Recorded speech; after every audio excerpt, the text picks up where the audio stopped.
গল্পের নাম দুধওয়ালা শাকচুন্নির ভয়। একটা ছোট্ট গ্রাম ছিল।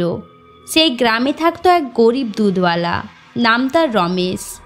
ভোর থেকে রাত পর্যন্ত সে গ্রামে গ্রামে দুধ বিক্রি করত। রমেশ ছিল সৎ, কিন্তু ভাগ্য যেন সবসময় তার বিপক্ষে ছিল। সংসারে বাবা মা কেউ নেই, একা মানুষ, শুধু দুধ বিক্রি করেই জীবন চলে। আহা, সারাদিন দৌড়াদৌড়ি করে শরীর একদম ভেঙে গেল। একটু দুধ নিজে খাবো ভাবছি, কিন্তু হায়, একটু কোনো দুধ নেই। বসে বসে ভাবছে কিসের যেন অদ্ভুত একটা গন্ধ আসছে। হঠাৎ করে দরজা খুলে গেল। এই দুধওয়ালা, দুধ চাই, দুধ চাই, সব দুধ এখনই বের করে দে। কে কে তুমি? রাতের বেলায় আমার ঘরে ঢুকছো কেন? রমেরও এলোমেলো, চোখ লাল টকটকে, তার দাঁত বেরিয়ে আছে। আমি শাকচুন্নি, অনেক দিন হলো ভালো দুধ পাইনি। আজ তুই আমার সামনে পড়েছিস। সব দুধ এখনই দে, নইলে তোর প্রাণ নিয়ে নেব। না না, এই দুধ বিক্রি করে আমার সংসার চলে। সব দুধ দিয়ে দিলে আমি কি খেয়ে বাঁচব? তোর কষ্টের সংসার আমার দেখে কোনো কাজ নেই।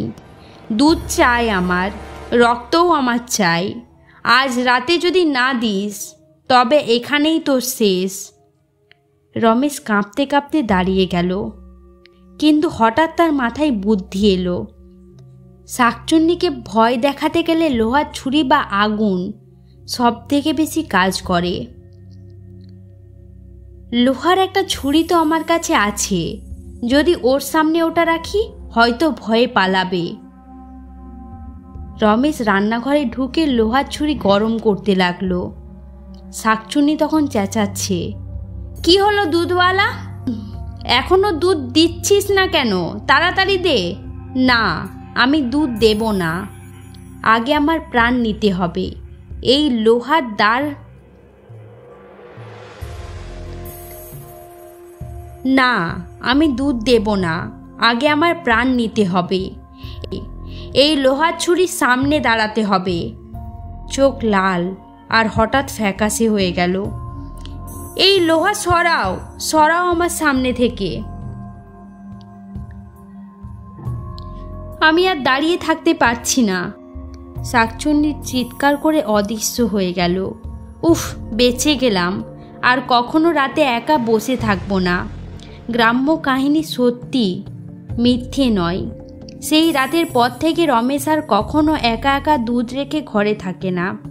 গ্রামের মানুষ জানে শাকচুন্নি সত্যি আছে, আর এই ঘটনার পর থেকে প্রতিদিন আগুন জেলে ঘরে বসে থাকে, যাতে আর কোনো অশুভ শক্তি তার কাছে আসতে না। আপনি যদি প্রথমবার এই চ্যানেলে এসে থাকেন তাহলে সাবস্ক্রাইব করতে ভুলবেন না।